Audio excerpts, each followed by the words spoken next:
Now here's the thing, chap. Back when I started my channel in 2019, people used to compare me to this American chap that I'd never heard of called Ben Shapiro. And I got the impression they did that because I talk quite quickly, and so does Ben Shapiro. And so I thought I'd do something that Ben Shapiro has done, which is tell you about my 10 favourite films, or if you're an American, movies, and why you should watch them. So I want to go through them. The first of them, obviously, my favourite film ever is Life of Brian. Life of Brian, Monty Python, is a satire of Christianity. Absolutely brilliant one. The level of depth is quite incredible. I don't know how many times I've watched it, possibly 10 times. And I think it was D.H. Lawrence that said that if you read a book, then and it's a good book, it should get better every time you read it, because there should be little things you notice, little elements of depth that you haven't seen before. And this is completely true with Life of Brian. It is a satire of 1970s life. It is a satire of social class differences in the UK. It's obviously a satire of religiosity and of sort of left-wing politics more broadly. The whole idea of Loretta wanting to be a woman has become a case of life imitating art.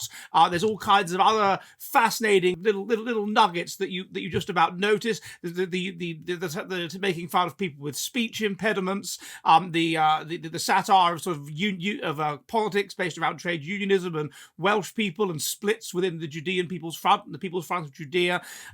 Even just little things that you notice painted on the walls. There's so many levels of depth to it. I think it's a stunningly good and original film, and you should definitely watch it. The next one then is another Monty Python film, The Holy Grail. This was made earlier. This was made in 1975. Again, a fascinating satire of life and social class differences and things like that in 1970s England. You've got a bit where a king, just a little throwaway remark at the beginning as he takes someone into his castle, says, "Oh, we're going to have all this knocked through and made into one big room." And that's exactly what people were doing in the 1970s in sort of terraced houses. They were knocking through their dining room and their sitting room. There's so many levels to it, either for the French knight that taunts them saying, I will flick my bogies at you. Your mother was a hamster and your father smelled of elderberries. Mother was a hamster and your father smelt of elderberries.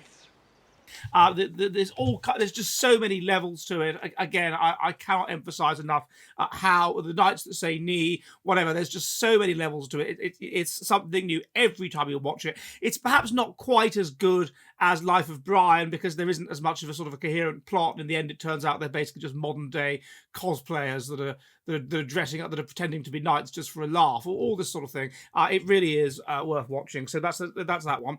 The next one actually I want to talk about is a film I saw very recently. It's called Companion. And this is a new film, and it looks in a very intelligent way at AI and robotics and what it might mean.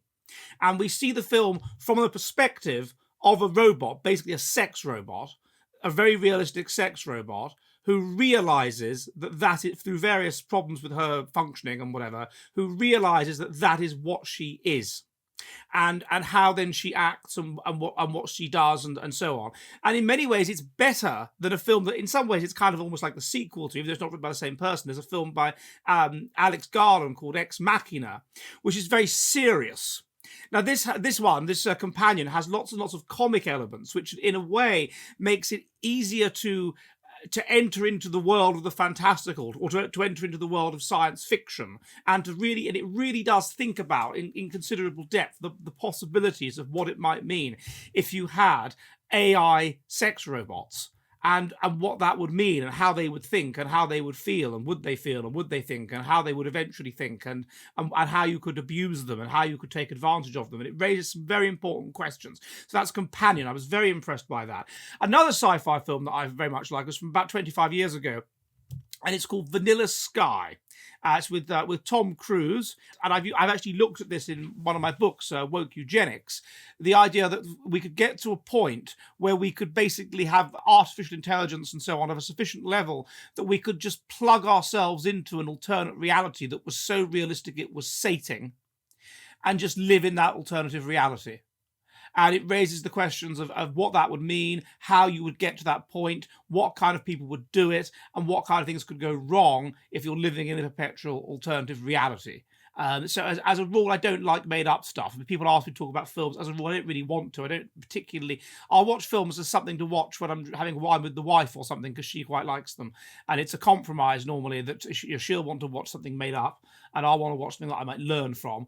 And you can learn from sci-fi, so I think that's also worth watching. Vanilla Sky with Tom Cruise and Penelope Cruz.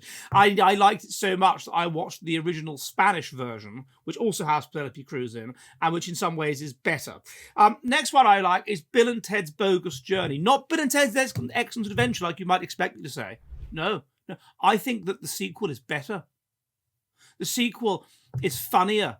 The sequel, the idea that you've got these two young sort of lazy chaps at school, and they use a time machine in the first one in order to successfully do their history project, and then they do this by going back in time and picking up various people from history, including two medieval babes who are their girlfriends. That's the first one. Sorry to give away the plot. In the second one, it's more theological. They get killed and they descend into hell and they meet death and they have to engage in various times. It's much more satirical. There are many more layers to it. There's much more references to it. It's a it's funny. It's light-hearted. You can watch it with your kids, but there's lots of layers to it, lots of references to it. It kind of has that sort of Naked Gun humor. I was going to recommend the Naked Gun films, of course. We can't make things this funny anymore as Naked Gun, as things we make in the late 80s, early 90s. We can't make things this funny. The world of wokeness has come along and sucked all the humor out of everything. But back then, you could make a film that was essentially aimed at younger than teenagers, but also worked for adults, and it was hilarious. So, they're going down into hell and wandering and the undead and seances and people marrying women that are much younger than them, and the sons fancying them, and just there's all kinds of levels to it. It's brilliant. Bill and Ted's Bogus Journey. The next one that I like is Kiela to Hedelmar. This is a Finnish film. And a lot of people ask me, because I live in Finland, what it's like in Finland, what the culture's like, how it's different. This film is set in Liminka, which is a town about 30 kilometers from Oulu, where I live in northern Finland, and in Helsinki, which is in the south of the country. Obviously, it's the capital. And Liminka is a very conservative and religious area, and the group that dominate that area are called the Lestadians. They are a fundamentalist sect within the Lutheran Church. The women don't wear makeup. They don't dye their hair. They don't wear earrings. They are not supposed to watch the television, and they don't use contraception. So they obviously have these massive families, and the biggest one on record was in Liminka. Actually, it was a woman about 20 years ago, and she had 23 kids. So these fundamentalist Christian, extremely strict and insular sect. And in the film, you have two of them. One is the one that's a bit rebellious and is kind of doubting her Lestadianism as a bit of a slut, basically.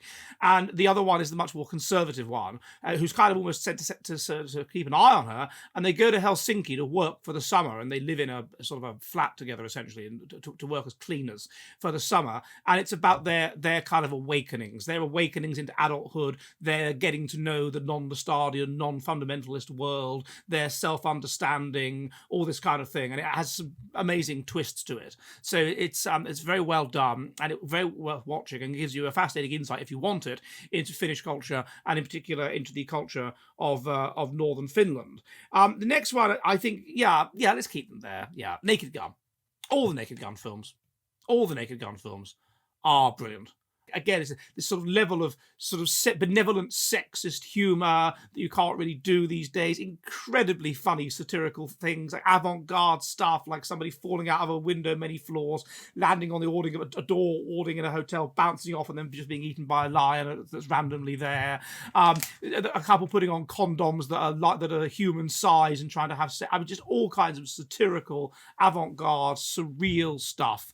It's groundbreaking stuff. It's groundbreaking stuff, the Naked Gun films, and if you haven't seen them, for God's sake, go and watch them. I don't know which one's the best, but just go and watch all of them. Then there's a new film I just saw, actually, called Poor Things, and this is based on a novel by, it's basically an updated version of Frankenstein, set in late 19th century Glasgow, in which a mad professor, who is a surgeon, I think, at Glasgow University, seems to have adopted a extremely beautiful but severely mentally retarded girl. And he gets one of his students to start monitoring her behavior and monitoring, how quickly she's intellectually developing and how quickly she's physically developing. And he's very secretive about what's going on. and then gradually you start to see behind the scenes, you start to work out what he's done. I don't want to ruin it for you. The twists are there, but it's hilarious. It's unbelievably avant-garde and surreal and just mind-screwingly surreal. It's full of of unexpected twists. It's a bit boring at first. I almost switched it off. But it's it soon speeds up, and the guy that's monitoring her sort of falls in love with her, and then somebody else who's a lawyer comes along, and you see her, this kind of autistic girl, and she develops and she gets into sort of prostitution, and she likes it, and all kinds of weird stuff. It really is a mindfuck. It's an extraordinary film. I'm amazed that something this good can be made these days. I guess it's a kind of outlier, so that's worth watching as well. I also, in general, I don't like watching films. If I have to watch a film, I prefer it to be something where I learn something where I learn about history as a whole, and I want the verisimilitude to be high. I want to really feel that I've learned something about the. So a good one is The King's Speech. This is quite old now. It was with Hedelmar Carter and Colin Firth, who plays King George VI, and it's, as he was the Prince of the Duke of York, and it's about that whole period, the abdication, King Edward, all this sort of stuff, that whole period, and also just about him having a stammer. And his relationship, it's a true story, with somebody called a doctor called Dr. Logue, or not a doctor, a speech therapist called Logue, and how they get to know each other and how they become friends and how he helps cure his problems and how he opens up to him about his life and what royal life is like and the details of it and all that sort of and just a general thing about overcoming problems that you have and how to do it. So it's very good. It's very well acted. So I would have a look at The King's Speech. Right, that's 9. Now, as you know, I have quite bad handwriting because I can't read what I've written here. Ah, yes, Football Factory. That's my final one. Football Factory. This is about 20 years old now, and it is basically about a bunch of blokes that ordinary working class guys from Essex, and they like getting together at weekends. They sport Millwall, I think it is, and they like getting together at weekends and just having fights.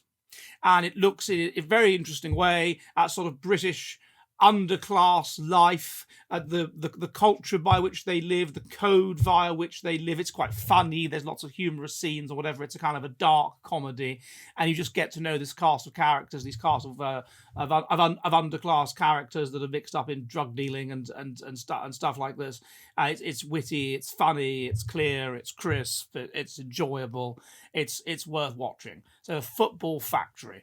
So those are my films, chaps. So those are my recommendations. So go away and watch them and let me know in the comments what you think of them. And tally ho and goodbye. Are you ready for the future of the West?